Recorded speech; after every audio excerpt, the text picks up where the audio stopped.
मालदीव ने अपनी धरती से भारतीय सैनिकों की वापसी के बाद चीन से बड़ा करार किया है। चीन ने मालदीव के साथ मुफ्त सैन्य मदद करने वाले समझौते पर हस्ताक्षर किए हैं। इसे दोनों देशों के रिश्तों को मजबूत करने वाले समझौते के तौर पर देखा जा रहा है। ये समझौता मालदीव के राष्ट्रपति मोहम्मद मुइज़ू के भारतीय सैन्य कर्मियों के पहले दल की वापसी के लिए समय सीमा निर्धारित करने के कुछ हफ्ते बाद हुआ है। मालदीव के रक्षा मंत्री मोहम्मद घासन मोमून ने दोनों देशों के बीच रक्षा सहयोग बढ़ाने पर चर्चा करने के लिए चीन के अंतर्राष्ट्रीय सैन्य सहयोग कार्यालय के उप निदेशक मेजर जनरल झांग बाओकुन से मुलाकात की।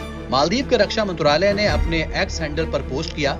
मोमून और मेजर जनरल बाओकुन ने मालदीव गणराज्य को मजबूत द्विपक्षीय संबंधों को बढ़ाने के लिए चीन के सैन्य सहायता के प्रावधान पर एक समझौते पर हस्ताक्षर किए। मालदीव ने इस रक्षा सहयोग समझौते की डिटेल्स नहीं दी है। चीनी सैन्य प्रतिनिधि मंडल की यात्रा मालदीव में चीनी अनुसंधान जहाज जियांग यांग होंग 03 को अपने कर्मियों के रोटेशन और लॉजिस्टिक एक्सचेंज के लिए माले बंदरगाह पर ठहरने की अनुमति देने के कुछ दिनों बाद हुई है। शक जताया जा रहा है कि समझौते के बाद चीनी युद्धपोत मालदीव के बंदरगाहों पर आसानी से डेरा डाल सकेंगे। इसके अलावा चीनी नौसेना भी मालदीव में अपना स्थायी या अस्थायी बेस बना सकती है। मालदीव के राष्ट्रपति मोहम्मद मुइज़ू ने एक दिन पहले ही देश की जलीय सीमा की 24 घंटे निगरानी के लिए सर्विलांस सिस्टम लगाने का ऐलान किया है। आशंका है कि यह सर्विलांस सिस्टम एक चीनी रडार हो सकता है जो भारत की जलीय सीमा की जासूसी कर सकता है।